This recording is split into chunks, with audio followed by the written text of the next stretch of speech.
It's March 22, 1999. The sun hasn't fully risen yet over Truth or Consequences, New Mexico. The desert air is cold, the kind of cold that bites right through your skin and settles deep into your bones. The sky is still that dark, bruised purple that exists somewhere between night and morning. And out of nowhere a woman appears. She's barefoot, running, stumbling across gravel and dirt like her life depends on it, because it does. She's wearing nothing but a t-shirt, and around her neck there's a metal collar, a padlock, swinging against her chest with every desperate step she takes. Her name is Cynthia Vigil. She's 22 years old, and 3 days ago, she was kidnapped off the streets of Albuquerque by a man who told her, in a calm and measured voice, exactly what she was now his property. She ran until she couldn't run anymore. She banged on the door of the first house she saw. A woman opened it, took one look at this trembling, collared, barefoot girl standing on her porch in the freezing New Mexico desert dawn, and called 911. Now, here's where the story gets complicated. Because Cynthia's escape didn't just save her own life, it cracked open a case that would horrify the entire country. It would lead investigators to a soundproof trailer sitting behind a quiet house on a quiet street, a trailer that one FBI agent later described as the most terrifying room he had ever walked into in his entire career. Inside that trailer, they found tools, equipment, a mirror bolted to the ceiling, and a tape recording.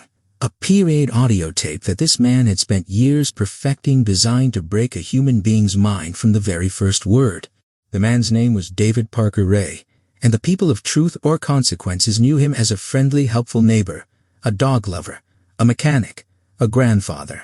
They had absolutely no idea what he did in that trailer. This is the story of the Toy Box Killer.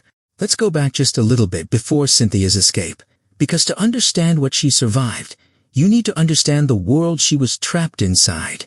Truth or Consequences is a small town, population just under 7,000. It sits right along the Rio Grande in Sierra County, New Mexico. It's the kind of town where everyone knows everyone, where people don't lock their doors at night, where a man can live for decades without anyone asking too many questions about that big trailer he's got parked out back. David Parker Ray had lived in this area for years. He worked as a mechanic for the New Mexico Department of Parks and Recreation. He was 59 years old in 1999. He had a daughter, a girlfriend, and neighbors who waved at him every morning. And out behind his property, just sitting there in the dry desert air, was a trailer. A big one, custom-built, reinforced, soundproofed with layer after layer of insulation so that not a single sound could escape, no matter what was happening inside. Ray called it his toy box. He had spent an estimated $100,000 building and equipping that trailer. Let that number sink in for a second. $100,000. That wasn't just obsession. That was dedication. That was years of planning. That was a man who looked at pure evil and decided to build it a home. And Cynthia Vigil had been inside that trailer for 3 days when she found her chance to escape. Here's what happened. Ray's girlfriend, a woman named Cindy Hendy, had left a key within Cynthia's reach. Whether it was accidental or a rare flicker of something like conscience, we'll never fully know, but Cynthia grabbed it, unlocked enough of her restraints to move, found a telephone, and when Hendy tried to stop her, Cynthia fought back with a lamp, and then she ran. She ran barefoot across the New Mexico desert with a padlock still hanging from a collar around her neck. And when police got to her, when they heard what she was saying, when they saw the collar, when they looked into her eyes, they knew. They knew something monstrous was waiting for them just down the road. The response was immediate. Law enforcement moved fast. Within hours of Cynthia's escape, investigators descended on David Parker Ray's property on Heston Road. They had a search warrant. They had backup. And they hoped they were prepared for what they might find. They were not prepared. When FBI agents and local police first approached that trailer, it looked unremarkable from the outside. Just a big metal box sitting in the desert. But when they opened the door, they stopped. One agent reportedly stepped inside, looked around, and immediately stepped back out. He needed a moment. Just a moment to process what he was seeing. The interior of the toy box was unlike anything any of these trained, experienced law enforcement professionals had ever encountered. It wasn't chaotic. It wasn't messy. It was organized, methodical, deliberate. Every single item had its place. Every single tool had a purpose. The walls were lined with equipment, surgical tools, medical devices, items that have been modified, repurposed, twisted into instruments of control and suffering. There were hooks bolted into the walls at specific heights, chains attached to a custom-built table in the center of the room, a table that could be adjusted, tilted, repositioned. And on the ceiling directly above that table was a mirror, a large, flat mirror bolted into place so that anyone restrained on that table below would have no choice but to look up and see themselves, to watch what was happening to them. Ray had thought about that. He had planned it. He wanted his victims to be witnesses to their own suffering. There was a gynecological chair, medical restraints, syringes, a pulley system attached to the ceiling, whiteboards covered in handwritten notes, instructions, procedures, rules written in Ray's own handwriting like some kind of grotesque manual. Investigators found sketches, diagrams, detailed drawings of what Ray intended to do, what he had done inside this room. And then they found the tapes, audio tapes, videotapes, recordings that Ray had made over what appeared to be years of activity in that trailer. The full scope of what those tapes contained has never been made entirely public. Some of the recordings were so disturbing that investigators and prosecutors described feeling physically ill after reviewing them. David Parker Ray was arrested that same day. Cynthia Vigil's escape had unraveled everything. But as agents cataloged the contents of that trailer, as they started to understand the scale and the sophistication of what Ray had built, a terrible question began forming in the back of every investigator's mind. How long had this been going on? And how many people had been inside that trailer before Cynthia Vigil found a way out? Let's talk about the toy box itself, because I don't think the name fully prepares you for what it actually was. When investigators compiled their evidence inventory from that trailer, the list ran to multiple pages. We're not talking about a crude improvised space. We're talking about a room that reflected years, possibly decades of evolution, of refinement, of a man continuously improving his methods, upgrading his equipment, adding new tools as he learned what worked and what didn't. Think about what that means. This wasn't a moment of rage or impulse. David Parker Ray had been thinking about this room, building this room, perfecting this room, for the majority of his adult life. The medical equipment alone was staggering. Ray had acquired legitimate surgical tools, the kind used in actual medical procedures. He had modified some of them. Others he had purchased specifically for their potential to cause suffering without leaving visible marks. He had a working knowledge of human anatomy, of nerve responses, of how the body reacts to various forms of stimulation and trauma.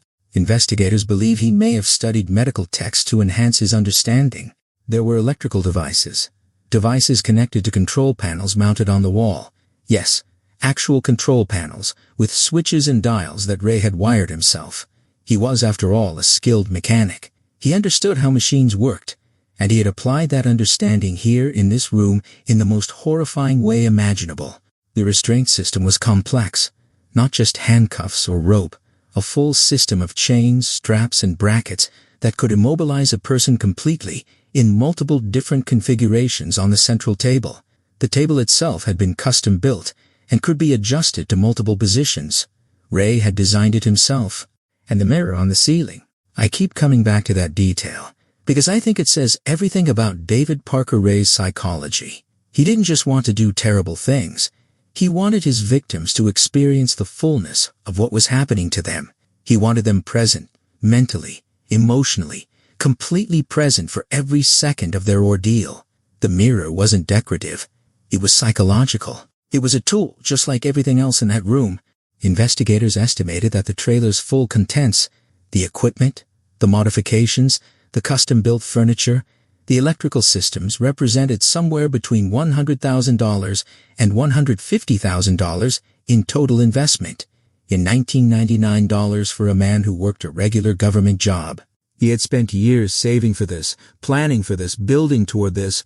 And the most chilling part? Neighbors had seen the trailer. They'd seen Ray working on it, adding to it over the years. They thought he was just a guy who liked his workshop space. Nobody asked what was inside. Now we need to talk about the tape. If the physical contents of the toy box were the evidence of David Parker Ray's evil, then the tape was the evidence of his mind. And in many ways, the tape is more disturbing than anything else in that trailer. At some point, investigators believe it was in the early 1990s. though possibly earlier Ray recorded an audio tape, a monologue, his own voice, calm and conversational, delivering a prepared speech. And when he brought a victim into that trailer, one of the first things he did was play them this tape. Think about the psychology of that choice. He didn't want to explain himself every time. He didn't want to answer questions or respond to panic. He had scripted it, refined it, recorded it once, perfectly, and then let the tape do the work for him while he watched. The tape has been partially transcribed, and portions of its content were presented during Ray's trial, making it part of the public record. It begins, reportedly, with Ray addressing the person listening his victim directly, in a matter-of-fact tone, almost gentle, explaining to them where they are, what has happened to them, and what is going to happen next. He told them they had been drugged. He told them that as a result, they likely had gaps in their memory, and might not be entirely sure how they got there. He was right. He had used drugs to abduct and disorient his victims, meaning many of them genuinely didn't know exactly how they'd been taken.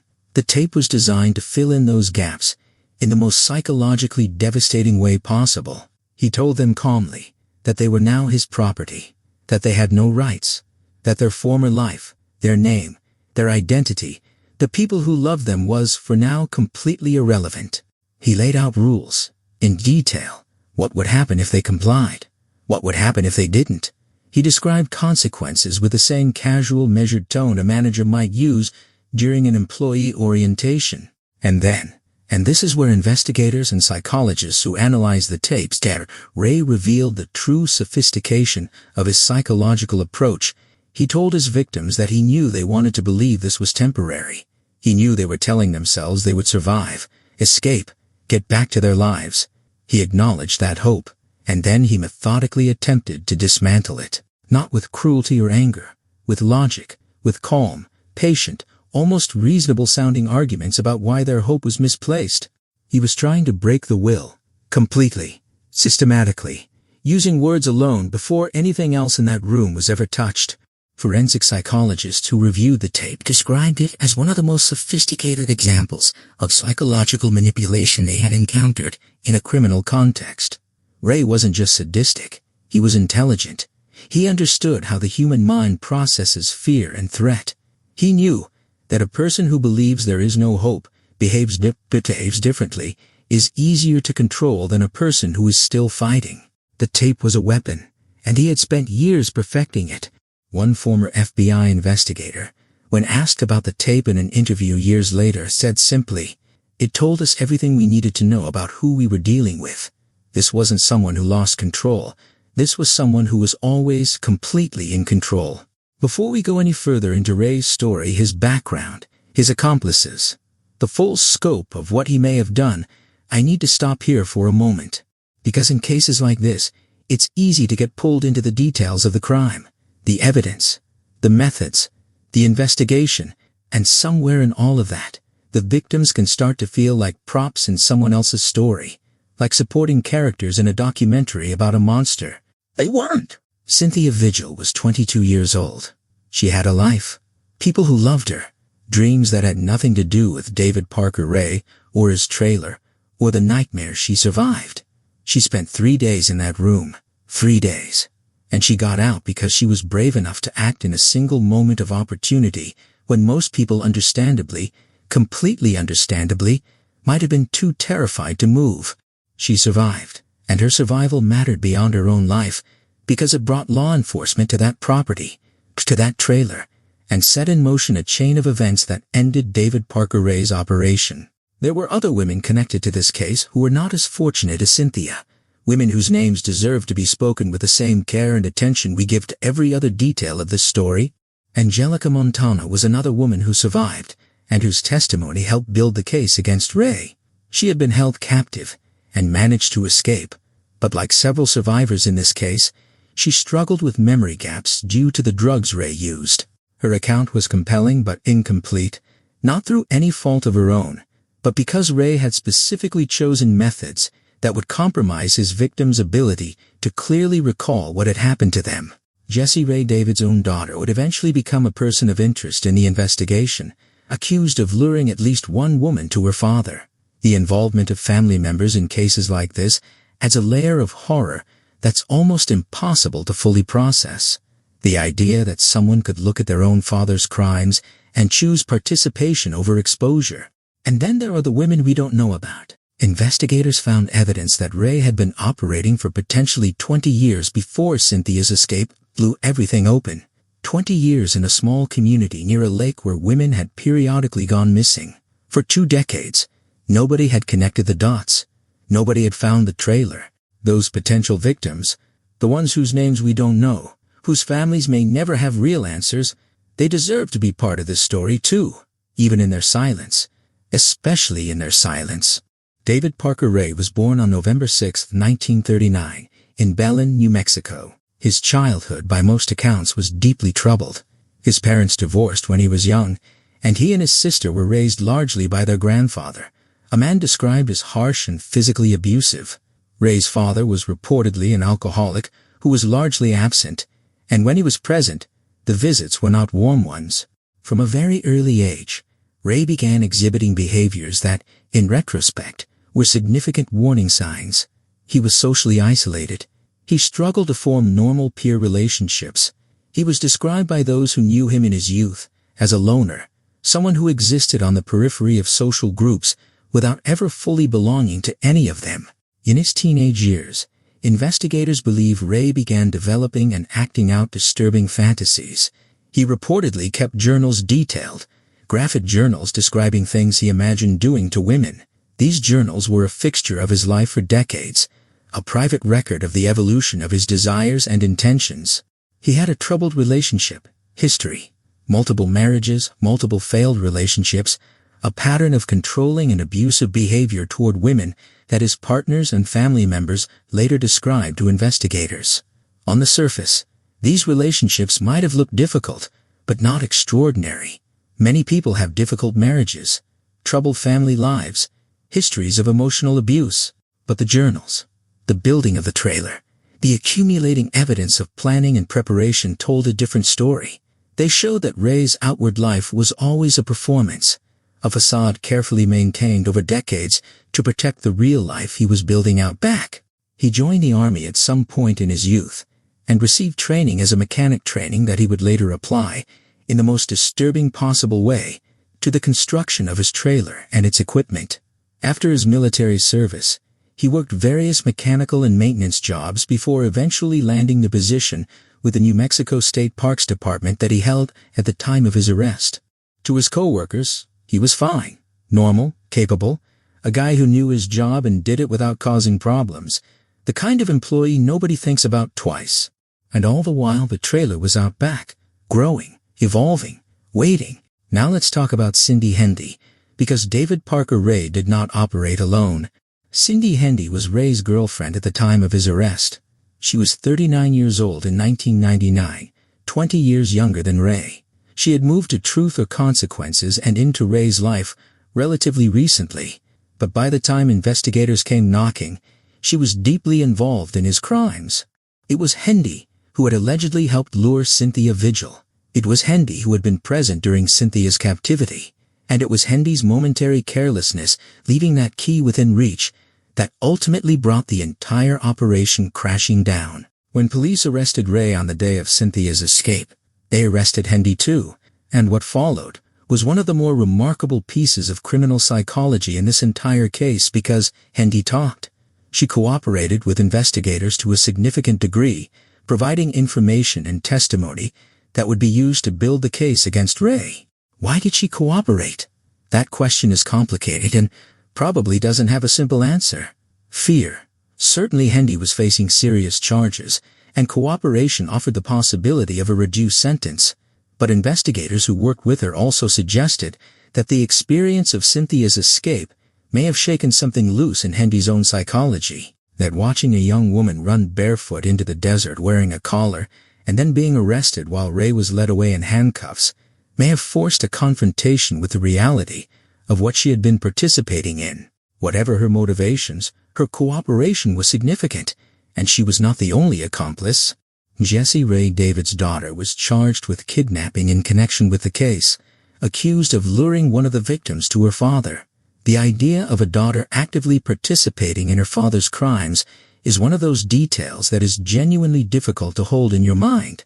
It raises questions about what Jessie Rae knew when she knew it, what she had witnessed or been told over the years. It raises questions about how families built around a secret like David Parker Ray's function, what gets said at the dinner table, what gets ignored, what gets explained away. Jessie Rae eventually pleaded no contest to a reduced charge and received a suspended sentence. The full extent of her knowledge and involvement has never been entirely clear. There was also a man named Dennis Roy Yancey, who would become connected to the case, charged with murder in connection with a victim whose body was discovered near Elephant Butte Lake. Yancey confessed to killing a woman named Marie Parker at Ray's direction, claiming Rae had instructed him to eliminate a potential witness. Yancey pleaded guilty to second-degree murder. The network of people surrounding Rae complicit, participating, or simply choosing not to ask questions is one of the most unsettling aspects of this case, because it pushes back against the comforting idea that evil operates in isolation, that monsters live alone, hidden, separated from normal life by their monstrousness. Rae lived in a community. He had relationships. He had people around him, and his crimes continued for years, possibly decades, because the people in his life either didn't know, didn't look, or didn't ask. Let's talk about Elephant Butte Lake. It's a reservoir about 5 miles north of Truth or Consequences. It's beautiful, honestly big blue, surrounded by desert landscape. People go there to boat, to fish, to camp. Families spend weekends there.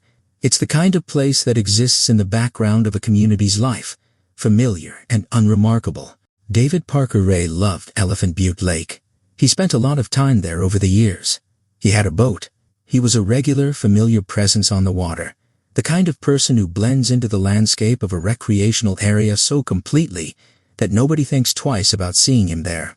When investigators began examining the full scope of Ray's potential crimes, when they started trying to answer the question of how long this had been going on and how many victims there might have been, Elephant Butte Lake became a focus of their attention. Women had gone missing in the area over the years. Not in huge numbers, not in a pattern dramatic enough to trigger a major investigation before 1999, but enough. Enough that when investigators started looking backward, they found cases. Disappearances. Women who had last been seen in the area around Truth or Consequences and Elephant Butte, who were never found. The investigation into potential burial sites around the lake was extensive and ultimately largely inconclusive in terms of physical evidence. The desert around Elephant Butte is vast.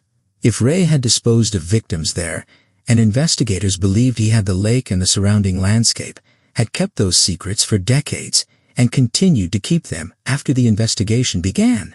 One of the most haunting aspects of this case, one of the things that keeps it alive in the true crime community years and decades later, is the question of numbers. How many women had been inside that trailer? Ray himself, in statements made after his arrest, claimed he didn't kill his victims, that he would eventually release them after a period of captivity.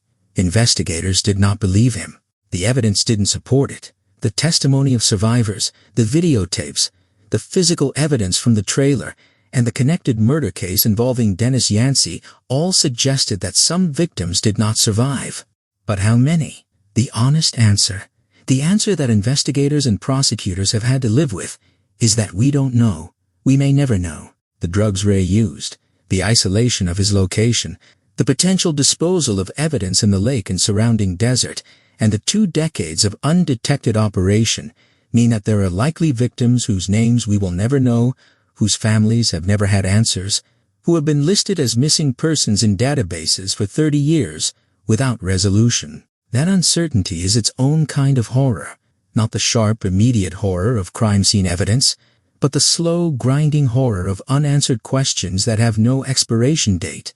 The legal proceedings against David Parker Ray were complicated, and not in the way you might expect. You might assume that with Cynthia Vigil's testimony, Cindy Hendy's cooperation, the physical evidence from the trailer, the tapes, the sketches, you might assume that prosecuting Ray was relatively straightforward, that the evidence was overwhelming, and a conviction was inevitable. And the evidence was overwhelming, but the prosecution still hit serious obstacles. First, there was the memory problem. Ray had specifically used drugs including substances like ketamine and other dissociatives on his victims in a way that was deliberately designed to create gaps in their memory and make their accounts of what had happened to them uncertain and difficult to corroborate in precise detail. This was not accidental. Ray understood that a victim who could not clearly recall events made a more complicated witness on the stand. Second, there was the sheer volume and complexity of charges. With multiple victims, multiple alleged crimes across an extended period, and multiple defendants, Ray, Hendy, Jesse Ray, and Yancey, were all facing charges, the legal proceedings became sprawling and logistically complicated. Ray's first trial in 2000 resulted in a hung jury on some counts. He was retried. Across multiple legal proceedings, he faced charges related to multiple victims and multiple crimes. Then in 2001, something unexpected happened. Ray agreed to a plea deal. He pleaded guilty to charges related to 3 victims, Cynthia Vigil, and 2 others. In exchange, the state of New Mexico agreed not to pursue additional charges. Ray received a sentence of 224 years in prison. Not life, 224 years. A number that makes a kind of grim, symbolic sense. A number that said you are never coming out of here. Not ever. Not under any circumstances. Cindy Hendy received a reduced sentence in exchange for her cooperation and testimony and was eventually released on parole. Jesse Ray received a suspended sentence. Dennis Yancey received prison time for his role in the murder of Marie Parker. David Parker Ray never stood trial for murder. He never officially admitted to killing anyone, despite investigators' strong belief that victims had died. The plea deal, which in some ways represented a practical decision by prosecutors to secure guaranteed convictions rather than risk acquittals at trial, meant that certain questions were never fully argued in open court. Ray never gave investigators a full account of his crimes. He never provided the names or confirmed the fates of any additional victims. He went to prison carrying that information with him, and on May 28, 2002, less than a year after his sentencing, David Parker Ray suffered a fatal heart attack at a correctional facility in New Mexico. He was 62 years old. He died in custody, as he deserved to, but he died having never answered the questions that matter most, having never given the families of potential victims the closure they deserved, having never been held fully accountable, in a court of law, for the complete scope of what he did. In the years since David Parker Ray's death, the case has continued to generate interest, investigation, and analysis. Cold case researchers, journalists, and independent investigators have attempted to match known disappearances in the New Mexico area with Ray's timeline and geography. Some matches seem compelling. Most remain unconfirmed. The trailer, the toy box itself, was eventually destroyed, dismantled and disposed of by authorities after serving its purpose as a crime scene. There are people who have written about this decision with mixed feelings. On one hand, preserving such a structure seemed unconscionable. On the other, its destruction ensured that the complete physical record of what Ray built was gone before every possible piece of evidence had been extracted from it. The audio tape that Ray played for his victims, the one we discussed earlier, has never been released in its entirety to the public. Portions of its transcript became part of the court record and have been reported on, but the full recording, as far as public knowledge goes, has never been made available. Investigators who have heard it describe it consistently with the same words: methodical, chilling, the product of a deeply intelligent and deeply disturbed mind. The question of accomplices, of how many people knew or suspected or chose not to know, has never been fully answered. Hendy's cooperation provided some information. Jesse Ray's involvement suggested awareness within Ray's immediate family. But a 20-year operation in a small town raises questions about the wider community's knowledge that are uncomfortable to sit with and impossible to fully resolve. There are residents of Truth or Consequences who grew up knowing David Parker Ray, who went to school with him or worked alongside him or borrowed tools from his garage, who have had to integrate the knowledge of what he was doing for all those years into their understanding of their own community's history. That's not a small thing. That's a town learning to live with a story it didn't know it was part of. I want to come back one more time to the survivors, because the survivors of this case did something extraordinary. They spoke. They testified. They put themselves through the trauma of having their experiences examined, questioned, and argued over in courtrooms. They faced defense attorneys whose job was to challenge their accounts. They did this while dealing with the specific trauma of memory gaps caused deliberately by the man who had victimized them, a detail that made their testimony both more difficult to deliver and more likely to be challenged. Cynthia Vigil, whose escape started everything, went on to advocate for victims of violent crime. Her survival was the thread that unraveled the entire case. Without her escape, without the moment she grabbed that key and ran barefoot into the desert dawn, it's genuinely unclear when, or whether, any of this would have come to light. Ray might have continued operating indefinitely. The trailer might still be standing. The courage it takes to run barefoot in a collar across a desert you don't know toward houses you're not sure are occupied, that's not something that can be fully described. It can only be recognized, and it should be recognized every time this story is told. Angelica Montano and the other women who came forward provided testimony that helped ensure Ray went to prison for the rest of his life. They did that, knowing that some of what they said could be challenged, knowing that their memory gaps would be highlighted and questioned, knowing that testifying meant reliving the worst experience of their lives in a public setting. They did it anyway. That matters. In a case defined by one man's systematic effort to strip women of their agency, their identity, and their hope, the fact that the women who survived ultimately helped destroy him matters enormously.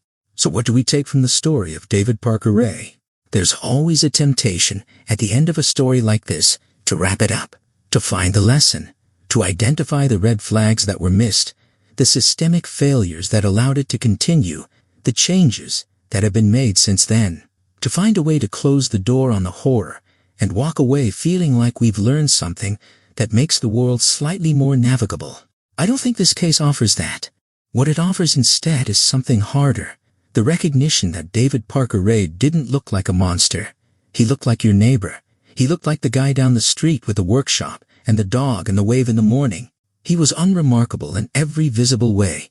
For his entire adult life, while building something in his backyard that represented the most organized, sustained, methodically executed chamber of horrors that American law enforcement had encountered in decades. The toy box wasn't built in a burst of madness. It was built over years of patient, deliberate, careful work. It was built by someone who went to his regular job every day, chatted with his coworkers, came home and kept building. It represents the full, horrifying extent of what a human being is capable of concealing not just from strangers, but from the people who share their daily life. We want monsters to be recognizable. We want them to look like what they are, speak like what they are, give themselves away, because if they do, we can spot them. We can stay safe. We can be protected by our own perception.